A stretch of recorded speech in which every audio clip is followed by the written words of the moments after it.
Hey, it's Tim again. Today I'm going to go over the MaxTech monitor that we'll use to analyze the FiO2 on bubble CPAP. We can also use it to measure the pressure that's being delivered. You'll need the monitor, the O2 cell that comes on it, and then in each ventilator circuit package, this comes in it. Use that for each patient that you are going to have on bubble CPAP, okay? So first, I'm going to show you how to analyze the FiO2. To turn this on, press the power button, and it comes on.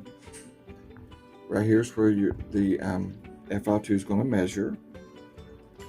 So on your pop-off valve, we will take this cap off. That's where your O2 cell goes.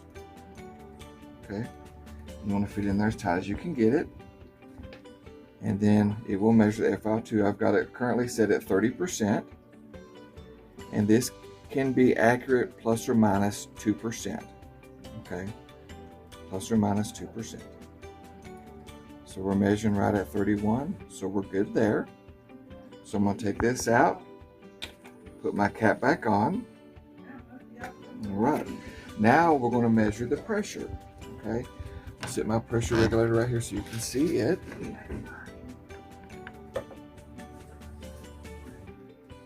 Then this is where we will use this line right here, okay?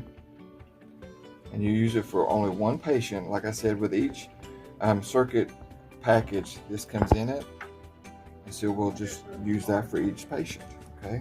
So this right here will connect right here.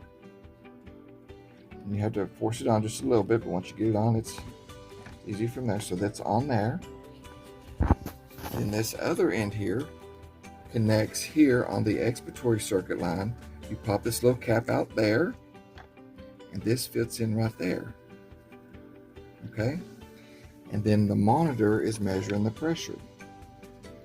We've got the CPAP set at 5, so it's acceptable for it to fluctuate a half a centimeter water pressure. So it's acceptable for it to fluctuate from 4.5 to 5.5 if you're set at 5. Because the patient will be inhaling and exhaling, which can sometimes cause a variation. So if our CPAP was set at 6, 5.5 to 6.5 would be acceptable. Once you measure it, take this back out. Make sure that pops back in because that could be a place that you lose pressure. And then this part that you're going to use just for this patient again, put it with your bubble CPAP. That way it's always there. And then all you need to do is with an alcohol pad,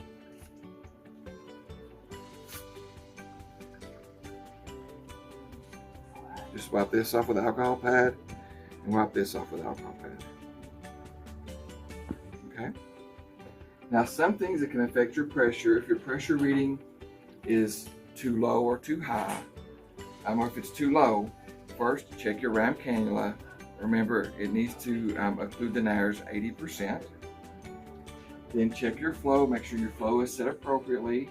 Remember, the flow should be set 2 above whatever your CPAP is set at. So if your CPAP is set at 5, our flow should be 7. If it's if your CPAP is set at 6, your flow should be 8. And then also check your water level. Okay. Some things that can cause pressures to be measured too high is if your water level, you've got too much water in there, you may have to take some water out, or if your flow is set too high. Thank you.